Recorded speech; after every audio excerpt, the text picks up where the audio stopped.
Welcome to The Unlikely Show. This is Season 2, Faults Within and Foes Without, Episode 5, When Cryptids Collide. Last time on The Unlikely Show... Pancakes? Pancakes! And now, Season 2, Episode 5. Part 1. Mara. Mara took a deep breath and closed her eyes. She really did love the smell of the forest. She had left her car behind at the trailhead 30 minutes ago, and all signs of civilization were well behind her. Finally alone, she felt the tension in her neck and shoulders begin to relax. What could go wrong in the great Ohioville forest on a beautiful day like today? Just then, she heard a clumsy lumbering sound on the trail behind her. She opened her eyes, turned, and saw... Malex? Mara, fancy running into you here. Mara's shoulders involuntarily tensed, and she had to consciously relax them. She didn't have anything against Malex. He was a little bit goofy, but he was her brother after all. That said, she was really looking forward to some time alone, so Malex showing up felt more like an intrusion than it should have. Malex, what are you doing out here? I was just going to ask you the same question. Hey, Malex interrupted himself, turned, and shouted back down the path. Hey, Linus! Snuffy! You're falling behind! Come look who I ran into! Over the crest of the hill, Mara saw Linus and Snuffy hurrying to catch up. So much for a quiet afternoon alone. We're coming, Malex! Linus was just showing me a fungus next to the trail. He said it was my ancestor. He's lying. You're not related to any organism on this planet. Excuse me, I prefer to call my little anecdotes alternative facts instead of lies. Mara! Hi! Hi, Snuffy. What am I, chopped liver? No, you're annoying. So, Mara, what brings you out to the forest on this fine day? Well, do you know the athelas plant? Athelas? Kingsfoil. Kingsfoil? It's a weed. Kingsfoil. Noun. A sweet-smelling evergreen herb with unusual properties, notable for its healing effects against the black breath. Why do you know such random things when your brain is normally so empty? Thank you! He's right. That's Kingsfoil. That's what I'm out here looking for. But why would you need such a thing? The black breath is a fell sickness, spawned of pure malice and gravely afflicting all those who happen to catch it. They say that victims of the black breath are never long for this mortal plane, and those that are wish they were not. Oh, we keep some in the first aid kit at the garden center where I work. Unfortunately, we're out of it, so I thought I'd go get some more. That seems like a weird thing to have in a first aid kit. It's not that weird. We have a lot of different kinds of plants. Just the other day, one of our customers got tangled up in the morgul briars. It was pretty intense. You could hear him screaming across the whole store. It's a good thing you keep Kingsfoil on hand. Like I said, though, we were out. So, what happened to your customer? He turned into a wraith. Oh! Neither alive nor dead, he is cursed to forever roam the greenhouses at night, howling wordlessly at the staff. It's pretty annoying if I'm being honest. Remind me again, what kind of garden center do you work at? Well, what can you do? It is what it is. Snuffy and I ought to be going. We have an important quest for today. What are you guys doing? We're looking for Bigfoot. Oh? That's right. We're going to find Bigfoot. We're going to get the first positive proof that cryptids are real, and I'm going to get rich. You might be confused about how money works. I'm just helping Linus. So what about you, Malex? What are you doing all the way out here in the forest? Oh, I just thought I'd tag along with Linus and Snuffy. You know, keep them from getting into too much trouble. Wow, good for you. What's that supposed to mean? I'm just surprised, that's all. You normally just want to stay at home and read or tinker with your computer unless someone is twisting your arm. Yeah, well, like I said, I wanted to keep an eye on Linus and Snuffy. But Malex, we didn't ask you to come, and normally you just let us wander around by ourselves and get into all sorts of trouble. Yeah, honestly, it's kind of weird that you're not back at home doing some nerd stuff. Whoa, okay, I get it. It's weird. I was just hankering for a short hike in the woods. What's so wrong with that? Nothing's wrong with that. That sounds great. So Mara, now that we found you, can we stick together? Come help us find Bigfoot. Inwardly, Mara groaned. All hope of recovering her quiet afternoon was quickly vanishing. But she looked into Snuffy's eyes and the expectant smile on his face, and she really didn't want to say no. Sure, we can stick together, but instead of looking for Bigfoot, can we go hunt for the Kingsfoil? Oh, no, you don't. Snuffy, focus on my riches! Linus, you know Bigfoot doesn't exist, right? Mara's thing is real. Bigfoot is real. I made this detector. Snuffy waved a device in the air. It had gauges and what looked like a makeshift coil on the end of a wand. Why does it smell so bad? We programmed it using the extracted essence of dirty socks, obviously, to detect big feet. I'm getting a strong signal from that way. Malex shrugged. I'm just here to tag along. Well, okay. I can help you look for Bigfoot for a few minutes, but then I'm going to need to go look for Kingsfoil, okay? Okay. Onward to fame and glory! Mara closed her eyes and counted to 3. Again, tension was gathering in her neck and shoulders. She forced herself to relax. This was going to be a great day. Part 2. Linus. Linus was excited. This was his moment. Once he found Bigfoot, he would finally get the respect and admiration he deserved. They would never admit it, but Linus was certain his friends looked down on him because he was an artificial intelligence. Of the group, he was the only one who wasn't alive in any biological sense. And of course, his friends thought less of him because of it. Oh, they did a good job hiding their disdain. If anything, they treated him with the utmost kindness and respect. But Linus knew deep down they secretly scorned his very being. After all, it was how he would feel if their situations were reversed. Feeling irritated for no apparent reason, Linus wondered why they hadn't found Bigfoot yet. Snuffy, why is this taking so long? Are you sure that detector is working? Yep, it's working. But we've been walking around and around in circles and we haven't found a single Bigfoot. Linus, it's been 3 minutes. I know it's been 3 minutes. Of course I know it's been 3 minutes. Which one of us is the computer? You're definitely the computer. Then again, which one of us is behaving childishly and irrationally? Not me. I don't know what you're talking about. Guys, shh, look up ahead. It's bright and pretty. Linus's eyes widened. Ahead of the party and flitting toward them was a small, bright blue something. Is that a fairy? Hey, listen. Hello. Are you a fairy? I am. And you are travelers, are you not? In need of a guide? It flitted closer to the group, and Linus could see it clearly. Its body was just a small sphere of blue light, about half an inch in diameter. It was bright, but not blindingly so. Translucent wings, shimmering with pearlescent color, flanked it on either side. It was an abomination. Linus had never seen anything so hideous. It's an abomination! Get it away! Rude! We're sorry about our companion. He can be a bit much. To answer your question, you could say we're travelers. I'm not sure we need a guide, though. I have a detector. The forest tells me you're searching for Kingsfoil. We are... What do you care? It's a rare species, hard to find. Oh, Mara, don't you know where to find it? I've just heard it comes from this forest, but I don't know for sure where. Excuse me, can you tell us where to find it? I can guide you to it, but I don't think you'll find it without me. No way, bucko. We're on a different mission at the moment. We're going to find Bigfoot. Oh, child, there's no such thing as Bigfoot. But my detector says otherwise. I know everything about this forest. If there was a Bigfoot in this forest, I would know about it. But you said you could guide us to the Kingsfoil? I can. I'm sticking with Snufflefungus and Linus. I promised them I'd help hunt Bigfoot for a while longer. Mara, are you coming with us? Well, follow me. I can be your guide as you descend into the deepest depths of the forest. Does this forest have depths? I can show you things no mortal eyes have ever seen. Everyone is hearing this, right? This winged atrocity is bad news. Dear Fairy, thank you for your kind offer, but I'm going to stick with my friends for now. You'll never find the Kingsfoil without a guide. But if you're going to try, you should head east toward the valley. Really? I thought Kingsfoil was mostly found at higher elevations. Nope, that's a common misconception. Goodbye! Bye! Linus watched as the fiend darted away between the trees and vanished from sight. Good riddance. Snufflefungus, where to next? This way. Bigfoot just up ahead. Hey folks, Alex Markley here. Just wanted to remind you that you can support our production by shopping in our merch store. The link to that is in the show notes/description. Every dollar goes to support this production, so thank you for shopping. Also, as a thank you to our listeners, we are giving away one of these gorgeous Season 1 book collectibles. All you have to do to enter is leave a comment on this week's episode on either YouTube or Spotify. To make sure you're eligible, just mention your favorite line from this week's episode and make sure to leave your comment before Wednesday, and you'll also need a United States shipping address. All right, back to the episode.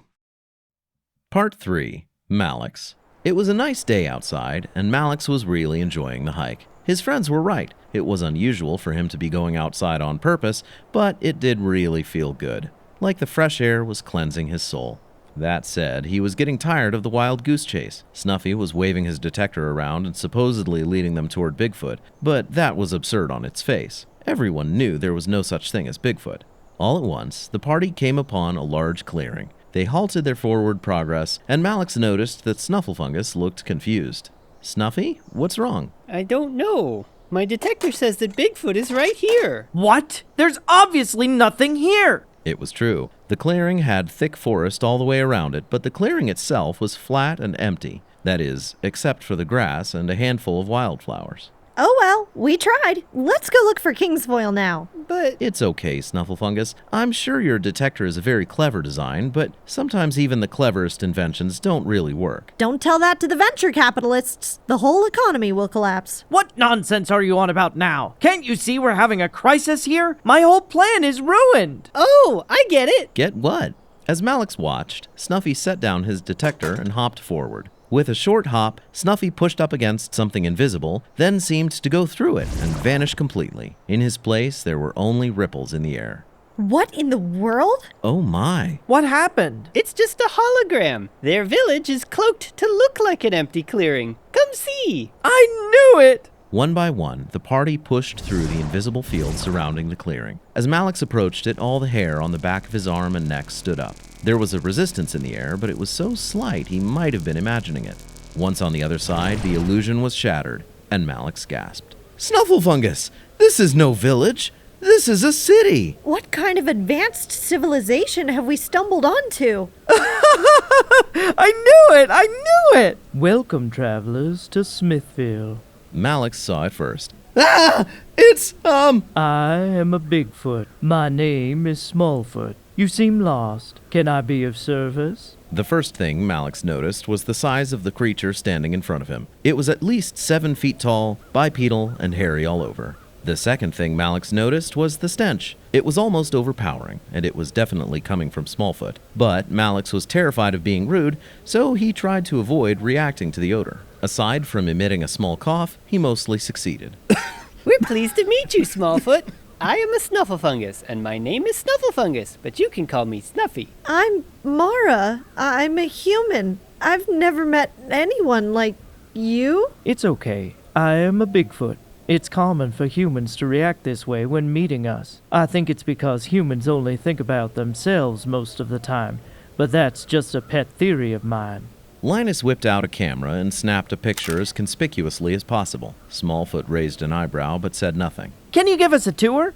I want to see and photograph everything you hold dear. What my companion means to say is that you're right. We are lost, and we could use a guide. Of course. I'll take you to our elder. He can help. Smallfoot led the party in through the outskirts of the city toward what appeared to be its center. Malex had never seen anything like it. It was all very green, with ornately carved wooden stairs leading up into a cluster of trees. The trees were full of bridges and elevators made from wooden planks and cabling that looked like carbon fiber. From their vantage point, looking up from the ground, the party could see and hear a lot of activity happening in the city above.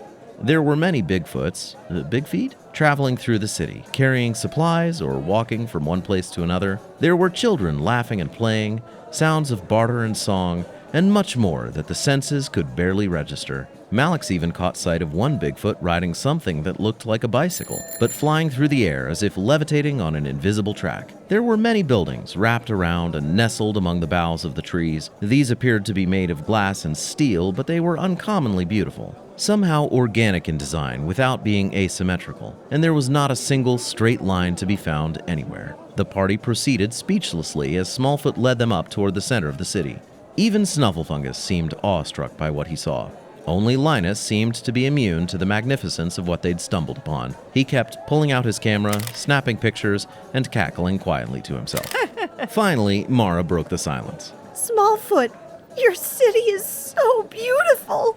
Malex noticed Mara shedding a tear. He wondered if it was from her appreciation of the genuine beauty of the city, or if she was struggling with the odor as much as he was. As the party had gotten closer to the center, the stench seemed only to thicken, simmering into an olfactory assault bordering on chemical warfare. Thanks. I think it's beautiful too, but Smithville is really more of a town than a city. You should see some of our bigger cities around the country. They're truly breathtaking. There are more of these? Oh yeah, you wouldn't know about them because we usually try to stay hidden from humans. We're a peaceful people, and our two civilizations just aren't very compatible. There's so much to unpack in that statement. Humans aren't all bad. I like mine a lot. Aw, thanks, Snuffy. I guess humans could be okay as pets. I don't think that's what Snuffy meant. Here we are. This is Town Hall. Malex and friends approached the door, which slid back for them on its own accord. Inside was an office, sparsely but tastefully decorated, with hardly any furniture. Instead, there was a ring of richly colored pillows on the floor, and on 3 of those pillows sat 3 Bigfoots. Greetings, Elderfoot. I found these stray travelers who accidentally stumbled inside our perimeter. They seemed lost, so I brought them here. Hello? Welcome, travelers. Come sit. This is my council. Meet Ladyfoot Hello. and Ancientfoot. Hello. We're honored to meet you. My name is Mara, and these are my companions, Malex, Linus, and Snufflefungus. Pleased to meet you. Your civilization is so fascinating to me. Do all Bigfoots have That's these- racist. Sorry. Yeah, that's racist. Don't call us Bigfoots. My bad. I'm so sorry. I guess I meant, do all big feet have... That's even more racist. Yeah, he's right. That's racist. I'm so sorry. I had no idea. Keep your filthy human declensions to yourself. My friend is very sorry. What should we use for the plural of Bigfoot? Bigfoot. Bigfoot. Just Bigfoot? That sounds great. We won't make that mistake again. What was your question again? I was just gonna ask if all Bigfoot have the word foot in their name, and do your names change to reflect your social station? There was an awkward silence. I'm confused. I was small when I was born, so I was named Smallfoot. I've always been a lady. What about Ancientfoot? My parents had high hopes for my longevity. Malex, can you stop asking stupid questions and get on with it? I'm still planning on getting rich by selling proof that these dumb big feet are real. Whoa. I was afraid something like this would happen. Mr. Elderfoot, sir, our companion is just a little touched in the head. You don't need to worry about him. Linus whipped out his camera again and started taking more pictures. I told them we're normally not a violent people, but they just don't listen very well. I listen fine. You just didn't hide your civilization well enough, and now I have the right to exploit you for my own fame and glory. It's completely legal. It's very important that we don't get discovered by the wider human civilization, otherwise it will lead to conflicts. You don't understand. Malex doesn't let me do crimes, so I need to find a legal way to become notable. Otherwise, how will I ever get my own Wikipedia page? It's not pretty, but we will defend ourselves. That's right. We will defend ourselves. Some of the younger Bigfoot have taken a liking to ripping the limbs off smaller creatures and playing games with their bones. Yeah, my friends all do it. Play with their bones. It makes a big mess, but what are you gonna do? Humans have lots of fun bones to play with, but what about you, little fella? You don't have any limbs, but I bet there's bones in there. Yeah, bones. I only have boring bones. None of my bones are fun to play with. This is getting out of hand. Of course Linus will keep your secret. Won't you, Linus? The truth wants to be free! You don't. Do you have any idea how much danger we're all in? Ladyfoot stood up and grabbed Linus by the keyboard. Yelp. She appeared to be at least 11 feet tall and grinned with a manic, toothy smile as she spoke. You don't have any bones, do you? You're just a computer. No, ma'am. I have no bones. But you do have insides, and when we tear you apart, we're going to invent new games to play. That's right. New games to play with your insides. Ladyfoot began flexing Linus's laptop body, and dangerous creaking sounds came from the plastic. Malex, she's gonna break my friend. I'm sorry. I'll keep your secret. I promise. I need my insides. Malex blinked tears out of his own eyes. Was he crying from the tension and fear of the moment, or was it just the stench? He couldn't tell. Well, I guess that's fine then. As long as you're not threatening to destroy our civilization, you're our guests here. Ladyfoot released her threatening grip on Linus and returned to her seat, but not before snatching Linus's camera and tossing it out the window.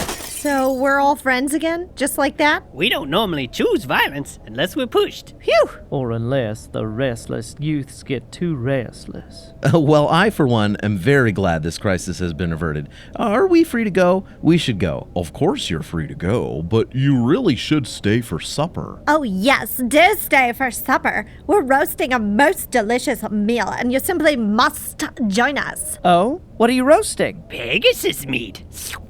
Horse meat? Ew. Flying horse meat. There's nothing like it. I bet, but we really must be going. We did promise Mara we'd help her on her quest to find more Kingsfoil. Malex noticed the Bigfoot in the room exchange meaningful glances at the mention of the Kingsfoil, but he couldn't discern why. If you are looking for Kingsfoil, then you are on a noble quest. You should not delay here any longer. Smallfoot will lead you back to the edge of town. From there, you should proceed north toward the mountains. Thank you so much. We really appreciate it. You are welcome, tiny squishy creature. The party stood up to go. Come back anytime, and remember, once a friend of the Bigfoot, always a friend of the Bigfoot. Unless you threaten us. Or unless the youths get restless. We'll definitely remember. Thanks again. Goodbye. Hey folks, Alex Markley here with a brief interruption. As you know, this show would not be possible without the generous support of our patrons who love what we create and financially contribute to supporting the show. If you'd like to support the show, check out our Patreon page. Among other perks, supporters at the silver and gold levels get each episode ad-free and a week early. That link is in the show notes /description. And back to the episode. Part 4. Mara. Smallfoot had led the party to the northern edge of the Bigfoot town and pointed them in the direction to find the Kingsfoil. He claimed it was up in the mountains, which would have made sense, but Mara didn't remember there being any mountains at all in Ohioville. Are you guys at all unsettled by what just happened? What are you talking about, Mara? Well, for one thing, we're now heading north for the Kingsfoil, even though the fairy told us to head east. For another thing, those Bigfoot threatened to kill us one second, and then they offered to feed us horse meat the next. Not just any horse meat, flying horse meat. Right. Still, it was a lot to take in. That smell was a lot to take in. I know, right? If I never experience that smell again, it will be too soon. Smell? What smell? I'm jealous. Don't worry about it. Once a friend of the Bigfoot, always a friend of the Bigfoot. As I recall, there were some significant caveats in there. I thought they were nice, very understanding and forgiving. You know, we all committed a lot of faux pas, especially you, Malex. What? You really offended them in there. Me? We don't need to dwell on it. Mistakes were made, and now we can all move on. I think he's trying to apologize. I would never. All of a sudden, from right behind the party, Mara heard a familiar flitting sound. Hello, travelers! Hey! It's that fiendish ghoul again. Hello, fairy. I hear you're back on your quest for the Kingsfoil. Yes, but what interest do you have in it? I'm just a friendly forest spirit. I seek only to guide the lost. I don't think we're lost. But you are heading the wrong way. We are? Follow me. I'll take you east to the deepest, darkest part of the forest. Surely we're not doing this. This creature is death. Yeah, I'm not sold on following the fairy either. Why not? Yeah, why not? You did lie to us. You told us there was no such thing as Bigfoot. An innocent mistake. I don't think so. It's pretty clear you're trying to deceive us, although I can't fathom why. Yeah, what he said. Why don't you want us to find the Kingsfoil? Why lie to us about the Bigfoot? I knew you four would be trouble. As soon as I laid my eyes on you, I knew. So, you lied on purpose? Those meddlesome Bigfoot threatened the balance of the forest, and by helping you, they've made it even worse. How are they making things worse? By thriving, by helping you find Kingsfoil. But Kingsfoil is just used to heal. What's so wrong with that? Oh, child, the forest needs death to thrive. It feeds on the death of mortal flesh. It hungers for it. Too much life upsets the balance. I'm confused. So you don't want us to preserve life? No, I want you to die! The fairy turned red and started glowing more brightly, much more brightly. I can't see! I told you! Gaze upon my ruinous form and despair! I can't, it's too bright! Then perish in ignorance! What happened next transpired very quickly. With a hideous buzzing sound, the fairy dove straight toward Mara's neck. Ow! It bit me! Mara instinctively defended herself. There was a thunderous clap along with a squelching, crunching sound. Ew. Oh my. You did it! You popped her like a giant tick! Mara pulled back her hand in horror. It was covered with glowing goo. It's all over me! It's sticky and gross, and it's all over me! Just Lick it off? I'll find something to wipe it off with. Don't just stand there! Malex, do something! okay, here, this will help. Malex pulled a water bottle out of his pack and started pouring it on Mara. It did not help. Stop! You're just spreading it around! I could not find anything to wipe it off with. Somebody help! It's so gross! I don't know what to do. We're in the middle of the forest. The radioactive wet dog look suits you, Mara. It's a vast improvement over your normal style. I wouldn't say it's an improvement, but you look fine. Yeah, Mara, you look fine. I hate you all. Onward to the Kingsfoil. Hey, not to be a killjoy, but should we consider turning back? Why? Well, this is the second time today someone has tried to kill us. Maybe we should go home, equip ourselves with better weapons and adventuring gear, and then head back out. Mara hated to admit it, but Linus was making a pretty reasonable suggestion. It was disorienting hearing him be rational. She was also going to need a shower, and soon. I don't think so. Since we've almost died twice already today, we're probably safe for the rest of the day. Besides, we're pretty resourceful. We should be able to handle whatever comes our way. That's the spirit. I don't... Mara cut herself off and sighed. She didn't have the energy to argue.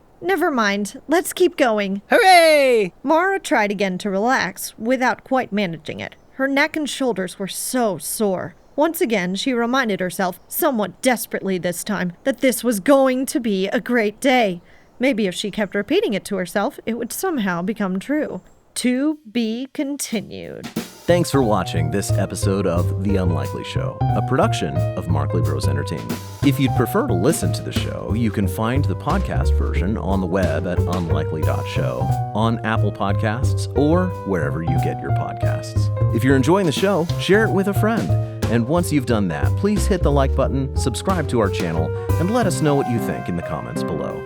This really helps our show reach more people and makes a big difference in the long-term sustainability of our production. That's it. God bless and have a great day. Hey everybody, bloopers in just 1 second, but first, a shout out to our gold level patrons this week, Flying Dutchman 67 and the Spaghettis. Thank you folks so much for believing in us and for helping to keep the lights on. All right, bloopers. Translucent wings shimmering with pearlescent color flaked in other sides. In either sides. On either side. Not flaked. Flaked. That's a disease!